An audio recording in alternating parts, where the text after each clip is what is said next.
Então, agora a gente vai entender, né, os efeitos da imobilização e da remobilização sobre diferentes estruturas do corpo.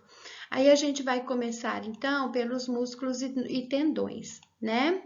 Então, nos músculos, né, vai ocorrer a posição e alterar a composição da atrofia da fibra muscular específica, né? Isso vai ocasionar uma perda funcional, né, com perda de massa muscular, redução da atividade elétrica, excedendo a atrofia, aumento do tecido conjuntivo, principalmente do fibroso, aumento de depósito de gordura subcutânea. Com a remobilização, eu vou ter uma reabilitação prolongada para restaurar o desempenho muscular.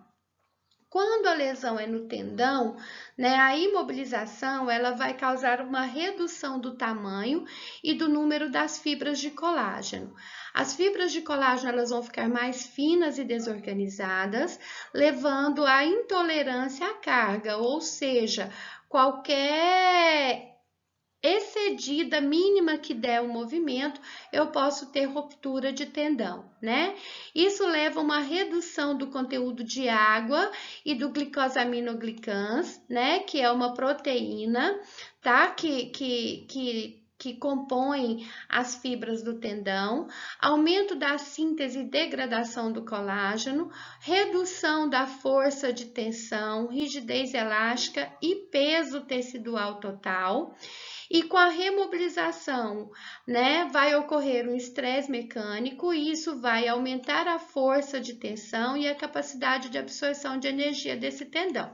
Isso vai facilitar o deslizamento normal e a relação com os tecidos moles, prevenindo então a formação excessiva de cicatriz através do tecido fibroso. Já sobre os ligamentos, né? Tanto no comprimento do ligamento quanto na inserção do ligamento, a imobilização vai causar uma redução da massa de colágeno total, redução da força e rigidez desse ligamento, com redução da carga, inclusive podendo levar à falha, que é a ruptura, encurtamento do ligamento, aumento da rigidez da articulação associada, aumento desproporcional de colágeno jovem e imaturo, né, levando ao endurecimento ou à rigidez desse ligamento, reabsorção e enfraquecimento ósseo nos locais da inserção, aumento das taxas de avulsão e com a remobilização eu vou restaurar as propriedades estruturais mecânicas desse ligamento, lembrando que leva mais tempo do que o período de imobilização original. Então, leva várias sessões. E só para vocês, né, terem aí uma definição, o local aonde o ligamento se insere se chama êntese.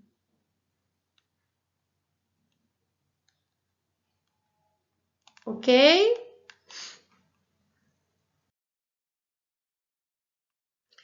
Na cartilagem articular, a imobilização vai levar a um aumento do conteúdo de água, com redução das proteoglicans, né, que é uma proteína que é responsável pela hidratação e desidratação da cartilagem, redução dos condrócitos, né, que são as células que produzem nova cartilagem, redução da espessura e rigidez da cartilagem articular, amolecimento da cartilagem articular, divisão e fibrilação das fibras de colágeno, esclerose óssea subcondral, ou seja, quando eu tenho essa esclerose óssea, me mostra que a camada de cartilagem está finíssima e entrando em contato osso com osso. Isso vai levar ao desenvolvimento de osteófitos, que todos vocês já ouviram falar de bicos de papagaio, e bico de papagaio não apresenta, né, só em coluna vertebral, e sim qualquer outra articulação que esteja, né, com diminuição do espaço articular, e a remobilização vai depender do tempo e da carga que é imposta para essa articulação, né? A deterioração articular progressiva, ela pode suceder com cargas inadequadas pós-imobilização, né? Então, a gente tem que tomar cuidado com a quantidade de carga que utiliza numa articulação em que eu tenha uma lesão da cartilagem articular. Sobre os ossos, né? A principal consequência da imobilização vai ser uma redução da massa óssea, que é o que a gente chama de osteoporose por desuso. Isso vai levar a uma redução da síntese óssea, redução do volume do osso trabecular, perda do osso de sustentação do peso corporal, vai exceder a perda do osso que não sustenta o peso corporal, né? Isso pode levar a fraturas por estresse, né? O simples ato de ficar de pé pode fraturar um osso, né? Para vocês terem uma ideia, um exemplo, né, que eu já atendi de um paciente, ele teve um traumatismo raquimedular, né? Então ele é tetraplégico, né? Ou seja, ele tem uma paralisia da cintura para baixo. O que acontece? Ele ficou um tempo sem fisioterapia, né? Porque não tinha ninguém para levá-lo para a clínica e ele não tinha condição de pagar, né, uma fisioterapia domiciliar. E com o tempo, um dia ele mesmo foi fazer os exercícios. Na hora que ele fez um alongamento, ele fraturou o fêmur, né? Por quê? Porque houve uma diminuição da carga naquele osso e, consequentemente, uma diminuição da massa óssea importante, fazendo com que aquele osso fraturasse com simples exercício de alongamento, tá? A remobilização vai depender da qualidade do osso antes da imobilização. Então, por exemplo, no idoso, né, eu tenho que ter muito mais cuidado porque a qualidade do osso dele, né, já não é tão bom mais devido à osteoporose por causa da idade, né? E pode retornar ao normal mais rapidamente ou as alterações ósseas podem não ser reversíveis, né? Dependendo das condições que esse osso está. E aí, como que eu faço para escolher qual tipo de cinesioterapia eu vou utilizar para o meu paciente, né?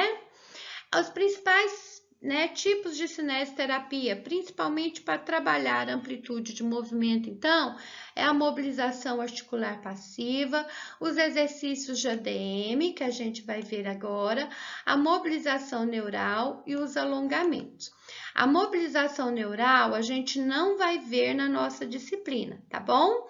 Não cabe aqui na disciplina falar sobre mobilização neural, porque é um tema longo, complicado, em que a gente tem que fazer cursos específicos para isso, ok? As atividades de ADM e mobilização articular são utilizadas, então, para aumentar a amplitude de movimento e os alongamentos, né? O objetivo dele é tanto para diminuir as limitações da amplitude de movimento, quanto para trabalhar a amplitude de movimento muscular, né? A mobilização articular exige procedimentos que preservam ou aumentam o movimento artrocinemático, né? Então, todas as atividades de ADM que a gente vai aprender e os alongamentos, a gente vai estar trabalhando movimentos osteocinemáticos. Enquanto que a mobilização articular, a gente trabalha, então, os movimentos artrocinemáticos. E para os pré-requisitos necessários, né, para eu trabalhar a mobilidade osteocinemática normal, é necessário realizar exercícios de amplitude de movimento na ausência de mobilidade artrocinemática normal, né? Para não aumentar a mobilidade, podem exacerbar sintomas do paciente. Então, eu sempre vou ter que trabalhar primeiro os movimentos osteocinemáticos, né? Que ele é um pré-requisito para que eu possa trabalhar os movimentos artrocinemáticos. E é necessário, como a gente viu ali atrás, considerar a causa da redução do movimento, Qual o prognóstico, ou seja, eu preciso de saber qual estrutura, né, tem alteração, né, para dar um prognóstico para a resolução do comprometimento da mobilidade. O que é o prognóstico? São os resultados esperados da fisioterapia, ok?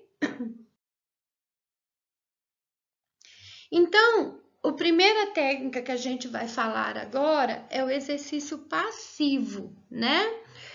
A ADM passiva, ela então é o movimento de um segmento dentro da ADM livre do paciente, que é produzido inteiramente por uma força externa. Ou seja, é o fisioterapeuta que faz o movimento pelo paciente, tá? É necessário dar uma voz de comando para o paciente para ele relaxar, porque se ele tenta ajudar, já não é passivo mais, tá certo? Então, o paciente tem que estar relaxado. E eu sempre vou trabalhar dentro da amplitude livre do paciente. Ou seja, se ele não tem uma amplitude normal, eu vou trabalhar só dentro daquela amplitude. Se eu estou trabalhando somente naquela amplitude livre que o paciente tem, o meu objetivo, então, é manter a amplitude de movimento do meu paciente, ok? Então, vai ocorrer pouca ou nenhuma contração muscular voluntária. Essa força externa pode ser a gravidade, um aparelho, ou fisioterapeuta, ou outra parte do corpo da própria pessoa. E aí, essa parte aqui vocês vão entender melhor na nossa aula prática, tá? Então, a amplitude de movimento passiva e o alongamento passivo não são as mesmas coisas. A amplitude de movimento passiva trabalha dentro da amplitude do paciente, enquanto que o alongamento eu vou tentar trabalhar dentro da amplitude normal daquela articulação. Quais são as principais, então, indicações para amplitude de movimento passiva? Então, quando o paciente ele não é capaz ou não está autorizado a movimentar ativamente um segmento ou vários segmentos do corpo, como no caso dele estar em coma, numa paralisia ou em repouso absoluto no leito. O movimento ele é feito, então, por uma fonte externa, normalmente pelo fisioterapeuta. Então, por exemplo, um paciente acabou de fazer uma cirurgia no joelho, né? Então, qual que é o meu objetivo ali naquele primeiro dia de pós-operatório? Manter a amplitude do movimento do paciente. Então, nesse caso, eu vou trabalhar exercício passivo, tá bom? Então, eu só vou escolher o exercício passivo quando o paciente ou ele não é capaz, né, de fazer o exercício sozinho ou existe alguma contraindicação para que ele faça esse movimento ativamente, ok? Quais são os objetivos do tratamento, né, com o exercício passivo, né? Então, diminuir as complicações da imobilização, né? Tais como degeneração da cartilagem, formação de aderências e contraturas, né? E a má circulação, manter o movimento da articulação ou do tecido conjuntivo, minimizar os efeitos da formação de contraturas, manter a elasticidade mecânica do músculo, favorecer o movimento sinovial para a nutrição da cartilagem e difusão de materiais dentro da articulação, diminuir ou inibir a dor, isso é uma indicação importante, né? Auxiliar o processo de cicatrização após a lesão ou após uma cirurgia, ajudar a manter no paciente a percepção do movimento e auxiliar a circulação e a dinâmica vascular. Outras indicações, né? Quando o fisioterapeuta examina estruturas, né, inertes, normalmente ele faz uso do movimento passivo para determinar quais são as limitações do movimento daquele paciente, como que está a estabilidade articular e a elasticidade do músculo e outros tecidos moles. Então, a amplitude de movimento passiva, ela serve também, né, durante a avaliação de um paciente, que vocês vão, né, aprender isso aí com o Wesley, tá bom? Com o professor Wesley. Quando o fisioterapeuta ensina um programa de exercício ativo, né? Então, para eu fazer um exercício ativo livre no meu paciente, eu primeiro mostro para ele como que é esse exercício. E a forma mais adequada de mostrar para ele como que ele deve realizar exercício é de forma passiva primeiro, para depois ele fazer sozinho, né? E quando o fisioterapeuta prepara um paciente para o alongamento, ele também faz uso da DM passiva, né, para preparar os tecidos, para poder receber a técnica de alongamento passivo, ok? Quais são as limitações do exercício passivo? A verdadeira amplitude de movimento passivo, ou seja, relaxada, ela pode ser difícil de obter em um músculo que esteja inervado e com o paciente consciente. Porque mesmo sem querer, na hora que a gente pede o paciente para relaxar, para só o fisioterapeuta mover aquela articulação, muitas vezes esse paciente, mesmo que inconscientemente, ele tenta ajudar com contrações musculares, né? O movimento passivo, ele não previne atrofia muscular, ele não aumenta força nem resistência à fadiga e ele não auxilia a circulação na mesma extensão que o exercício ativo, tá? Ou seja, com a contração muscular. Tudo bem? E como que é a técnica e a dosagem, né? Então, o posicionamento e a manipulação devem permitir que o paciente relaxe completamente. Então, é necessário a voz de comando para o paciente relaxar. Qualquer apreensão, ou seja, qualquer medo, pode resultar numa contração muscular protetora e numa possível lesão, né? O posicionamento correto permite a estabilização adequada, enquanto que o controle manual propicia estabilização e orientação do membro afetado. Então, a gente tem que cuidar, né, bastante com o posicionamento correto do paciente. A ADM deve ter um ritmo uniforme e constante, né, evitando movimentos bruscos ou velocidade excessiva, que também vão causar contração protetora, e se houve contração, não é exercício passivo mais, né? Além da capacidade de lesão que essa contração pode provocar. O volume, ou seja, que é a quantidade de exercício feito durante uma sessão de fisioterapia, deve ser suficiente para alcançar as metas da fisioterapia sem sobrecarregar os tecidos. Ou seja, eu não posso nem usar pouco exercício, nem excesso. Então, é melhor realizar poucas repetições do exercício e retornar à atividade realizando séries adicionais, conforme tolerado pelo paciente.